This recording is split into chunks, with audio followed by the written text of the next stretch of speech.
écrit Alichot et la Halachot. Chazak ubaruch Rabotai besorot tovot. On est le 12 aujourd'hui dans le mois de Sivan.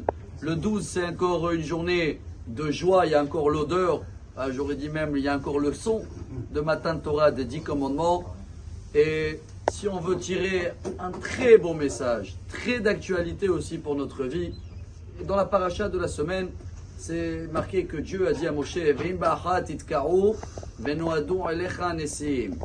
s'il y a une trompette, comme ça on appelle en français, si on fait un son spécial, alors ça veut dire qu'il faut rassembler les princes, les 12 princes qu'il y avait dans chaque tribu, il y avait chef de tribu, ça veut dire qu'il y a une réunion et il doit venir.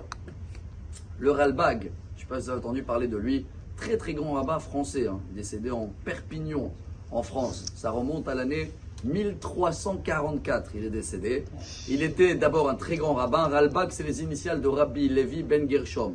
Il n'était pas seulement un rabbin qui a écrit des écrits sur la Torah, il était astronome, un ingénieur, un niveau très très haut. Et lui, il demande cette question. Et regardez ce beau message. Comment ça se fait qu'il faut siffler la trompette? Pourquoi pas envoyer quelqu'un avec 12 invitations à la classe, à chaque prince de tribu, et le dire, il y a un rendez-vous avec Moshe Rabbeinu. Et il répond, Dieu il voulait nous faire passer à Moshe Rabbeinu et à nous un message énorme. Si on aurait envoyé quelqu'un en privé, mode privé, va inviter un tel et un tel, quand ils seraient venus les 12, un il aurait dit, pourquoi il a invité l'autre avant moi? Pourquoi moi ils m'ont appelé en dernier? Alors pour éviter des futures histoires d'honneur, il vaut mieux de siffler en trompette une fois et comme ça tout le monde arrive d'un coup. Attendez, ça continue.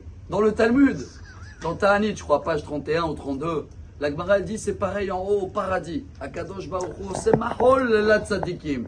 C'est métaphore que Dieu est au milieu et tous les sages ils sont autour de lui dans un rond. Pourquoi dans un rond? Parce que si c'était un carré, un il dit mais pourquoi moi je suis dans le coin et pas Rabotai? Vous allez me dire quoi?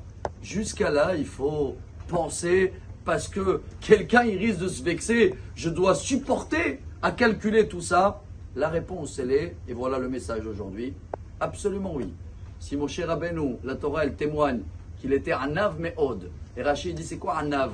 Savlan, il supportait tout. Si quelqu'un il veut sortir de l'orgueil ou peut-être rentrer un petit peu dans la modestie malgré qu'on est loin de ça, eh ben il faut déjà donner l'honneur à la personne qu'il a besoin. Donne-lui, fais tous les calculs qu'il faut. Et j'essaie d'actualiser pour nous. Combien de fois aujourd'hui, des gens je connais que quand ils ont écouté ce message, même quand ils ont fait une bar mitzvah, un mariage, ils ont dit je préfère faire des tables ronds. Si je fais des tables carrées, pourquoi il m'a mis dans le coin?